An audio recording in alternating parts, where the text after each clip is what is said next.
മിശിഹായിൽ അനുഗ്രഹീതരായവരെ, ദിവ്യകാരുണ്യ ഈ ദിവസം നിങ്ങളെയും നിങ്ങളുടെ കുടുംബങ്ങളെയും നിങ്ങളുടെ എല്ലാ അധ്വാനങ്ങളെയും ആശീർവദിക്കുകയും അനുഗ്രഹിക്കുകയും ചെയ്യട്ടെ എന്ന് പ്രത്യേകമായിട്ട് പ്രാർത്ഥിക്കുകയാണ്. കർത്താവിൻ്റെ സംരക്ഷണവും സഹായവും ഈ ദിവസം മുഴുവനും നിങ്ങളുടെ കൂടെ ഉണ്ടായിരിക്കട്ടെ. അവിടുന്ന് നിങ്ങളെ അനുഗ്രഹിക്കട്ടെ.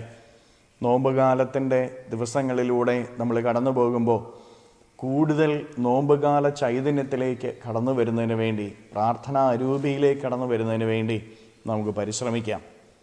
വിശുദ്ധ ലൂക്കായുടെ സുവിശേഷത്തിൻ്റെ 18-ാമത്തെ അധ്യായത്തിൻ്റെ 18ഉം 19ഉം തിരുവചനങ്ങളിൽ നമ്മളിങ്ങനെ വായിക്കുന്നുണ്ട്. ഒരു അധികാരി ഈശോയോട് ചോദിക്കുകയാണ്, നല്ലവനായ ഗുരു, നിത്യജീവൻ അവകാശമാക്കാൻ ഞാൻ എന്ത് ചെയ്യണം? യേശു പറഞ്ഞു, എന്തുകൊണ്ടാണ് നീ എന്നെ നല്ലവനെന്ന് വിളിക്കുന്നത്? ദൈവമല്ലാതെ നല്ലവനായി മറ്റാരുമില്ല. ഈ നോമ്പുകാലത്തിൽ നമ്മൾ ഓരോരുത്തരും തിരിച്ചറിയേണ്ട യാഥാർത്ഥ്യം, നിത്യജീവൻ എന്ന് പറയുന്നത് നമ്മുടെ ഓരോരുത്തരുടെയും ചെയ്ത് കൂട്ടലുകളിലൂടെ നമ്മൾ നേടിയെടുക്കുന്ന ഒന്നല്ല. അത് ദൈവത്തിൻ്റെ ദാനമാണ്, അതൊരു കൃപയാണ്. ദൈവം ദാനമായി നൽകുന്നതാണ് നിത്യജീവൻ എന്നുള്ളത്. അതുകൊണ്ട് നമ്മുടെ ചെയ്തുകൂട്ടലുകൾക്ക് നമുക്ക് നിത്യജീവൻ നേടിത്തരാനായിട്ട് സാധിക്കുകയില്ല എന്നുള്ള തിരിച്ചറിവ് നമ്മൾ ഓരോരുത്തരും നേടിയെടുക്കണം. അത് ദൈവത്തിൻ്റെ ദാനമാണെന്നുള്ള ചിന്ത നമ്മുടെ ഉള്ളിലേക്ക് നമ്മൾ സ്വീകരിക്കുമ്പോൾ നോമ്പുകാലം നാം എന്തു ചെയ്യണമെന്നല്ല, എങ്ങനെ ദൈവത്തെ പ്രസാദിപ്പിക്കണം എന്ന ചിന്തയിലേക്ക് കടന്നു വരാനുള്ള കാലഘട്ടമായിരിക്കും. നമ്മുടെ ഓരോരുത്തരുടെയും ജീവിതത്തിൽ കുറേ ചെയ്തുകൂട്ടലുകൾക്കപ്പുറത്ത് ദൈവത്തെ എങ്ങനെ പ്രസാദിപ്പിക്കാനായിട്ട് സാധിക്കും? പ്രിയപ്പെട്ടവരെ, അതിനുള്ള വഴി നമ്മൾ ഓരോരുത്തരും കണ്ടെത്തണം. നമ്മുടെ വിശുദ്ധമായ ജീവിതത്തിലൂടെ, പ്രാർത്ഥനയിലൂടെ ദൈവത്തോട് കൂടുതൽ അടുത്ത് നിൽക്കുക, ദൈവത്തിന് ഇഷ്ടമുള്ള കാര്യങ്ങൾ ചെയ്യുക. അതാണ് ദൈവത്തിനെ കൂടുതൽ പ്രസാദിപ്പിക്കുന്നത്. എന്ത് ചെയ്യണം എന്നതിനേക്കാളും ഉപരി എങ്ങനെ ദൈവത്തെ പ്രസാദിപ്പിക്കാം, ഈ നോമ്പുകാലത്തിൽ ഈ ഒരു ചിന്ത നമ്മുടെ ഓരോരുത്തരുടെയും ഉള്ളിൽ സ്വീകരിക്കാനായിട്ട് നമുക്ക് ഓരോരുത്തർക്കും സാധിക്കട്ടെ. വീണ്ടും തിരുവചനത്തിൽ നമ്മൾ കാണുന്നത്, നല്ലവനായ ഗുരു എന്ന് ആ മനുഷ്യൻ ഈശോയെ വിളിക്കുമ്പോൾ ഈശോ പറയാണ്, നല്ലവനായി ദൈവമല്ലാതെ മറ്റാരുമില്ല. നല്ലവൻ എന്ന് പറഞ്ഞാൽ നന്മ മാത്രം പ്രവർത്തിക്കുന്നവൻ. നന്മ മാത്രം പ്രവർത്തിക്കുന്നവൻ ദൈവം മാത്രമാണ്. നിന്റെ ജീവിതത്തിൻ്റെ നന്മയെ ആഗ്രഹിക്കുകയും ആ നന്മ നിന്റെ ജീവിതത്തിലേക്ക് നൽകുകയും ചെയ്യുന്നത് ദൈവം മാത്രമാണ് എന്ന് നമ്മൾ ഓരോരുത്തരും തിരിച്ചറിയുക. ഈ ലോകത്തിൽ നിന്നെ ഏറ്റവും അധികം സ്നേഹിക്കുന്നുണ്ട് എന്ന് കരുതുന്ന നിന്റെ ജീവിത പങ്കാളിയോ നിന്റെ മക്കളോ പോലും നിന്റെ ജീവിതത്തിൻ്റെ യഥാർത്ഥ നന്മ ആഗ്രഹിക്കുന്നില്ല എന്ന് ചില നിമിഷങ്ങളിൽ തിരിച്ചറിയും.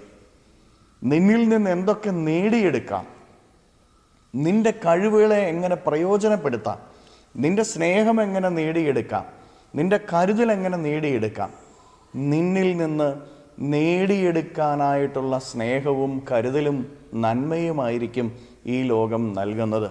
എന്നാൽ നിന്നിൽ നിന്ന് ഒന്നും പ്രതീക്ഷിക്കാതെ നിന്നിലേക്ക് നന്മ മാത്രം ചൊരിയുകയും നിന്റെ നന്മ മാത്രം ആഗ്രഹിക്കുകയും ചെയ്യുന്ന ദൈവം, ആ ദൈവത്തോട് ചേർന്ന് നിൽക്കേണ്ട കാലഘട്ടമാണ് ഈ നോമ്പിൻ്റെ കാലഘട്ടമെന്ന് തിരിച്ചറിയുക.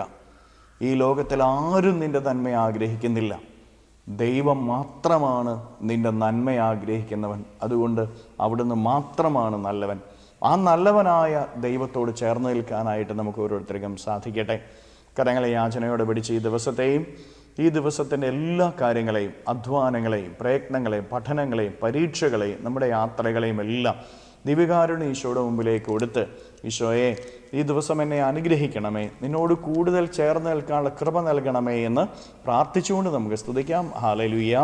ഈശോയെ നന്ദി. Hallelujah, hallelujah, hallelujah, hallelujah, hallelujah, hallelujah. കർത്താവ് ഈശോയെ മക്കളെ ഓരോരുത്തരെയും സമർപ്പിക്കുന്നവരെ ഓരോരുത്തരെയും അനുഗ്രഹിക്കുകയും ആശീർവദിക്കുകയും ചെയ്യണമേ. ഇവരുടെ ജീവിതങ്ങളിലേക്കും ഇവരുടെ അധ്വാനങ്ങളിലേക്കും അങ്ങ് ഇറങ്ങിച്ചെന്ന് ഇവരെ ഓരോരുത്തരെയും സംരക്ഷിക്കുകയും പരിപാലിക്കുകയും ചെയ്യണമേ. ഇവരുടെ ജീവിത വഴികളിൽ അങ്ങ് ഇവരുടെ കൂടെ ഉണ്ടായിരിക്കണമേ.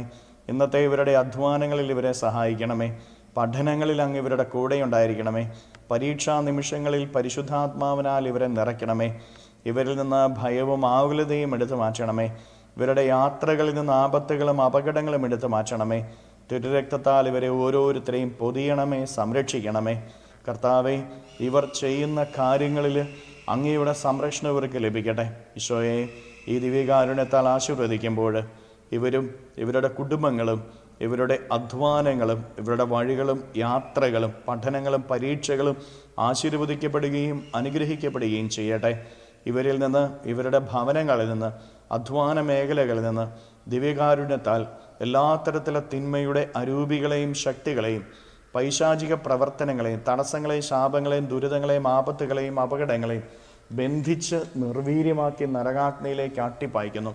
എല്ലാ കെട്ടുകളും ഇപ്പോൾ നിർവീര്യമായി തീരട്ടെ എന്ന് കൽപ്പിക്കുന്നു. Hallelujah, hallelujah, hallelujah. നിത്യപിതാവും പുത്രനും പരിശുദ്ധാത്മാവുമായ സർവേശ്വര എന്നേക്കും ആമേൻ.